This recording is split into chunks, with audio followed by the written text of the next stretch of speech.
Hi girls, how are you all my children? All are fine? Good. Take care of yourself. Students, welcome to our civics class. In the previous chapters, you have heard about the challenges faced by our countrymen. Of course, they succeeded because they had taken the challenges not as a problem but as a task to be done for people's welfare. आपने पीछे chapters में देश को किन चुनौतियों का सामना करने पड़ा, आजादी के बाद क्या क्या चुनौतियां हमारे देशवासियों के सम्मुख थी, इसके बारे में आपने पीछे अध्याय में पढ़ा है। हमारे देशवासियों ने, हमारे प्रतिनिधियों ने उन चुनौतियों को एक समस्या के रूप में नहीं लिया। उनका मानना था कि यह हमारा कार्य है, इसे हमें पूरा करना है और जनहित को ध्यान में रखते हुए करना है।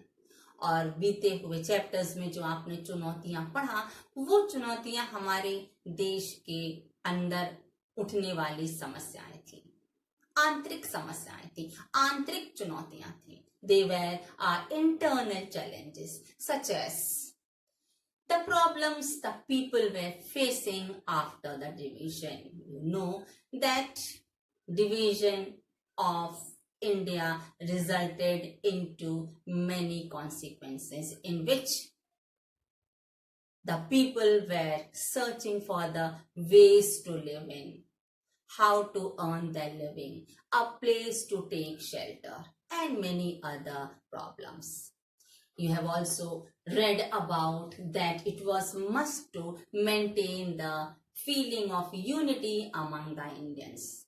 उस समय यह आवश्यक था कि न केवल चुनौतियों का सामना किया जाए, बल्कि देशवासियों में एकता की भावना दिन प्रतिदिन बढ़ती जाए, उनमें आपसी फूट ना हो, ये अति आवश्यक था। इस ओर ध्यान देने की बहुत अधिक आवश्यकता थी।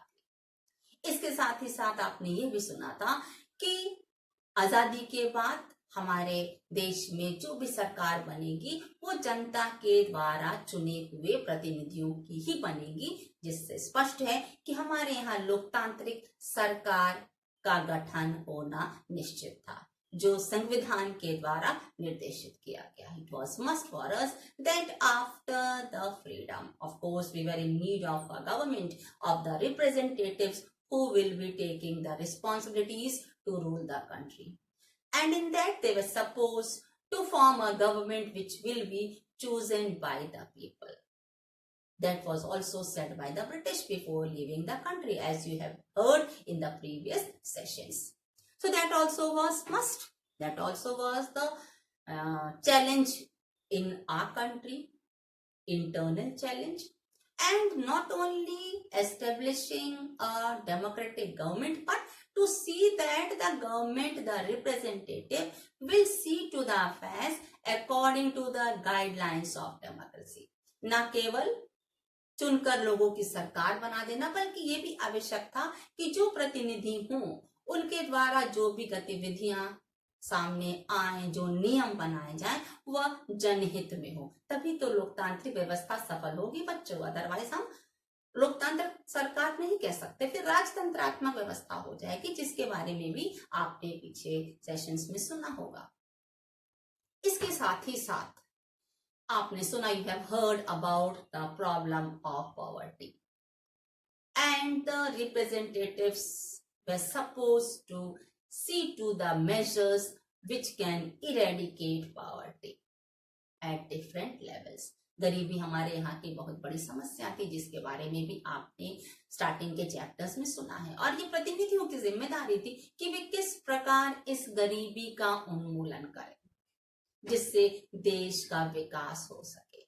क्या मेजर्स अपनाएं, कैसे रोजगार के साधन उपलब्ध कराएं, जबकि हमारा देश एक कृषि प्रधान देश है। गरीबी थी, सही बात है, अशिक्षित लोग भी थे, सही बात है, इसके लिए भी आपने पीछे सेशंस में, चैप्टर्स में सुना है। तो किस प्रकार प्रतिनिधियों ने इन चुनौतियों का सामना किया, इसके बारे में आप पढ़ चुकी हैं।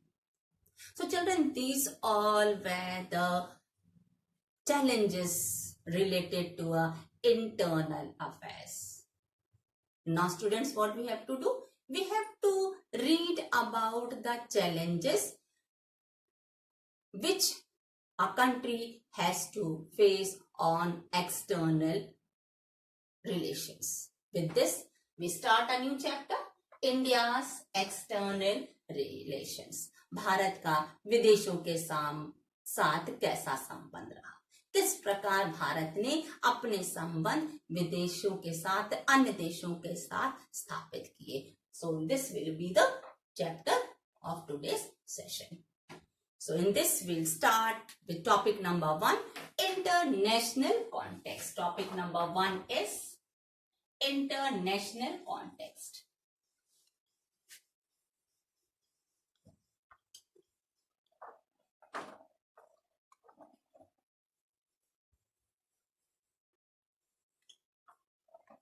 Our topic 1 is international context. अंतरराष्ट्रीय संदर्भ में हम इस टॉपिक के अंडर में पढ़ेंगे. Students, you have read, we all of us know that the freedom we achieved in our country it cannot be explained. We have lost uncountable lives. The condition which our people faced when we were slaves cannot be explained, because it can be written on the page, but the people, those who faced, of course, they led a miserable life. It was hurting, it was piercing each and every day. जिस आजादी के बारे में हम बात करते हैं, जो आजादी आज हमारे देश में हमें मिली है, उसे हमने किस प्रकार पाया, क्या मूल्य चुकाया हमारे भारतीयों ने, हमारे शहीदों ने, हमारे साधारण जनता ने, जिसका वर्णन हमें पृष्ठों में नहीं मिलता, लेकिन साधारण जनता ने भी इस आजादी को पाने का मोल चुकाया है. तो ऐसी आजादी जब हमें मिली तो हमारे देश की क्या व्यवस्था रही होगी, इसके बारे में भी आप जानती हैं. And when we speak about the second world war, the Second World War, it was fought in 1939 to 1945. द्वितीय विश्व युद्ध 1939 से 1945 के बीच लड़ा गया. इसके बारे में भी आपने पीछे पढ़ा है, आप जानती होंगी, आप अवगत होंगे कि किस प्रकार की परिस्थितियां थी, क्या लॉस हुआ था, what were the consequences of the Second World War. And then in 1947 was the time when we gained freedom. यहाँ स्थिति बिगड़ चुकी थी, अर्थव्यवस्था बिल्कुल चरमरा गई थी. उसके बाद 1947 में हमें आजादी मिली. We gained freedom in 1947. आप जैसा कि जानती हैं, 1947 के पहले, अर्थात जब हम गुलाम थे, उस समय हमारे भारतीयों की क्या स्थिति थी. तो इस गुलामी के बाद, जहां हमारा अपना कुछ भी नहीं था, हम भारतीयों के लिए क्या साधन उपलब्ध रहे होंगे जिससे हम अपने देश की व्यवस्था को संभाल सकें, इसके बारे में आप जानती हैं. So it's very clear that the condition of India at that time of freedom was miserable. And in that situation, issues of reconstruction and to establish an international body was the major task for our representatives. ऐसी व्यवस्था में पुनर्निर्माण की बात किया जाए या फिर इंटरनेशनल, अंतरराष्ट्रीय स्तर पर भारत को किस प्रकार एक राष्ट्र के रूप में सामने प्रस्तुत किया जाए, ये हमारे उस समय के प्रतिनिधियों के लिए एक बहुत बड़ी चुनौती थी.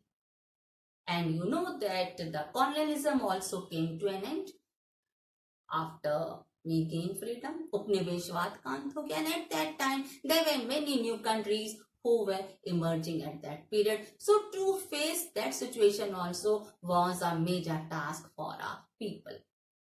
Not only this, children, you know that the British government, after leaving our country, they left international disputes, international issues for our people. इतना ही नहीं, जब हमारा भारत आजाद हुआ तो अंग्रेजों ने हमारे भारत को अंतरराष्ट्रीय विवादों के बीच छोड़ दिया, जिसमें सबसे बड़ा विवाद division of our country, Bharat का विभाजन था, जिसके बारे में आप विस्तार से पढ़ चुके हैं। And at that time division of our country not only for the people who were governing but for the common man, ना केवल वो लोग जो शासन कर रहे थे बल्कि जो जनता थी। इस विभाजन से उस समय उसने किन कठिनाइयों को देखा। The common man faced many challenges. If you have seen any movie or serial related to this, you must have seen. एक स्थान से दूसरे स्थान जाकर अपने रहने की जगह का तलाश करना। हम एक शरणार्थी थे, या जो बाहर से हमारे देश में आते वे भी शरणार्थी थे। रहने की समस्या, आवास की समस्या, रोजगार पाने की समस्या, कई समस्याएं थी जो जनसाधारण के द्वारा फेस की गई। अर्थात हमारे भारत की अवस्था बड़ी ही जर्जर थी। ऐसी स्थिति में भारत ने अपने आप को एक प्रकार से प्रत्यक्ष रूप में स्पष्ट किया कि हाँ, भारत में सक्षमता है, भारत एक सक्षम देश है। So in spite of all this problems, such situations, India proved itself as a powerful nation and participated in the world affairs as an independent nation. इन परिस्थितियों के बाद भी भारत ने स्वयं को अंतरराष्ट्रीय स्तर पर लाकर खड़ा कर दिया। Already you have heard that in 1947 the condition of India, economic, especially economic and political situation of India was miserable, but still India was able to hold all these problems, to solve all these problems. Still, after this, India decided to conduct its foreign relation with the aim of respecting the sovereignty of other countries. विदेशों के साथ संबंध स्थापित करने का decision लिया कि हमारे संबंध विदेशों के साथ स्थापित हों, और उस विदेशियों के साथ संबंध स्थापित करने में अर्थात उस विदेश नीति के अंतर्गत उसके क्या एम्स एंड ऑब्जेक्टिव्स थे, क्या लक्ष्य थे, आप जानती हैं। दैट भारत अपनी सीमा का सम्मान करेगा, न केवल अपनी सीमा का, दूसरे देश की सीमा का भी सम्मान करेगा। It will try all its best to see that there should be law and order, peace and harmony between the countries, which we can see in the directive principles of the state policy which you have already studied. So students, when we speak about internal and external affairs, even in our life, personal life, individual as we take, that also guide our behavior. यदि हम किसी एक व्यक्ति की बात करें या परिवार की बात करें, तो जो बाह्य और आंतरिक परिस्थितियां होती हैं, वातावरण होता है, वह भी मनुष्य के जीवन को प्रभावित करता है। For example, the style of living at home, if you take the rules which will be made by your elders will surely decide the way of your life. जो भी नियम हमारे परिवार में हमारे बड़े लोगों के द्वारा बनाए जाते हैं, माता पिता के द्वारा बनाए जाते हैं, वो भी हमारे दिन की दिनचर्या को डिसाइड करते हैं, निर्देशित करते हैं। साथ ही साथ समाज जिस प्रकार का होता है उस प्रकार हम भी अपने आप को ढाल लेते हैं, क्योंकि हम अपने आप को समाज से बाहर नहीं रख सकते, क्योंकि हम मनुष्य हैं वह एक सामाजिक प्राणी है। We have to adjust, we have to cope up with the society as man is a social animal. So when we speak about individual children, that it decides our affairs, it guides our behavior.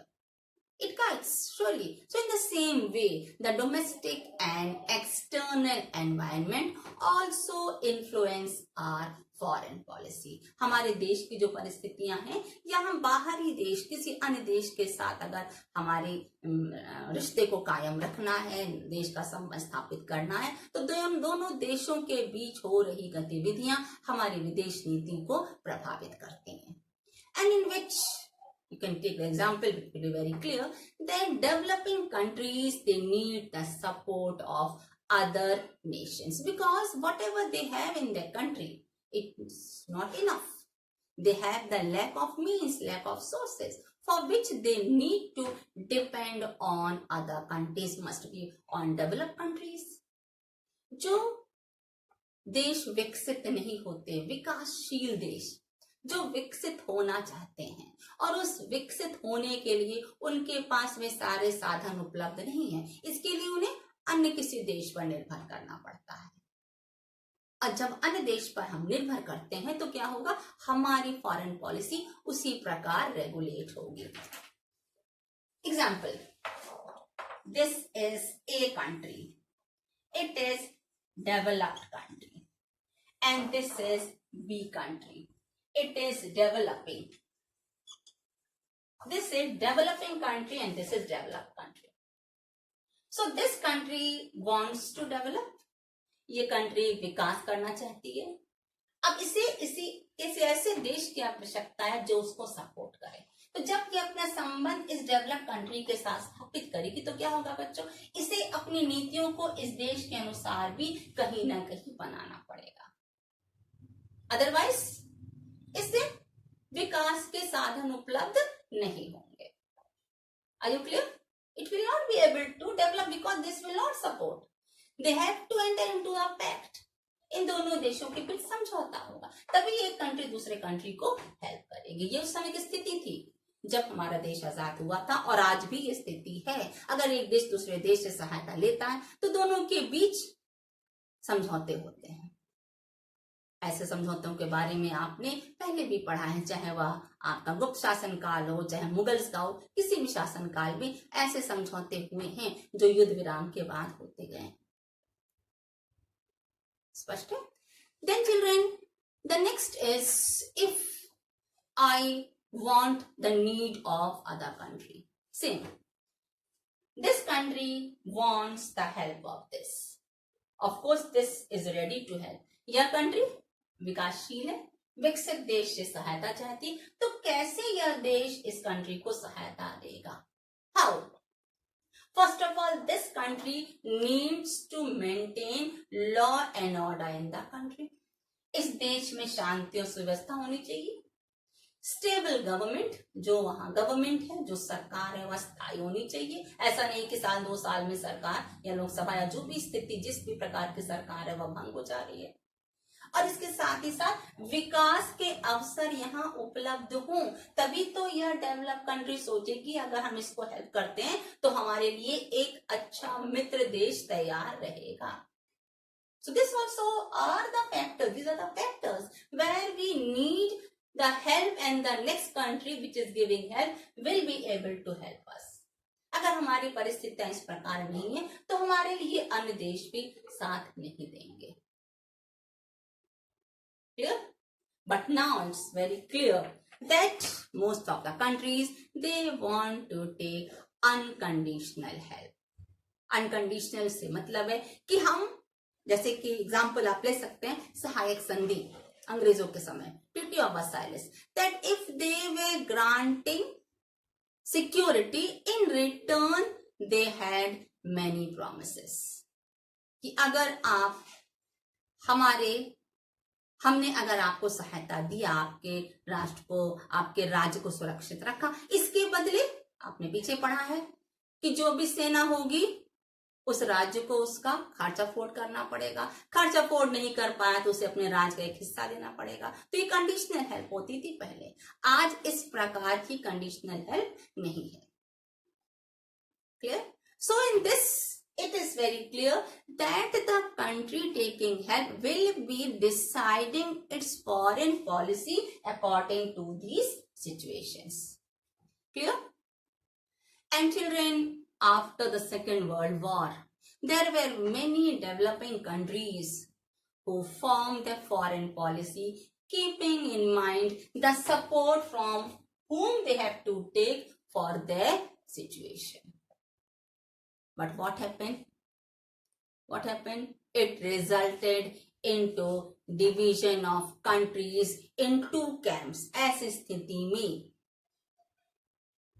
क्या हुआ, दो भागों में ये सहायता देने वाली countries के दो भाग बन गए, जैसा आपने पीछे पढ़ा है. वन इज अबाउट यूएस, याद आ रहा है, US which is known as a capitalist country with its western allies, समर्थक देशों के साथ एक गुट था यूएस का, और दूसरा था Soviet union. The second was Soviet union according to socialism. Clear? So this also you have read in the previous chapter. किस प्रकार इस सहायता देने की जो सिचुएशंस थी और सहायता लेना भी आवश्यकता, कैसे दो कैंप में हमारा जो परिस्थितियां थी वह बट गई. Clear? First was capitalism, US, socialism, Soviet Union. About that also you have read in the chapter the Cold War. Clear, children? So I hope the point is clear to you. Thank you, class. Have a nice day.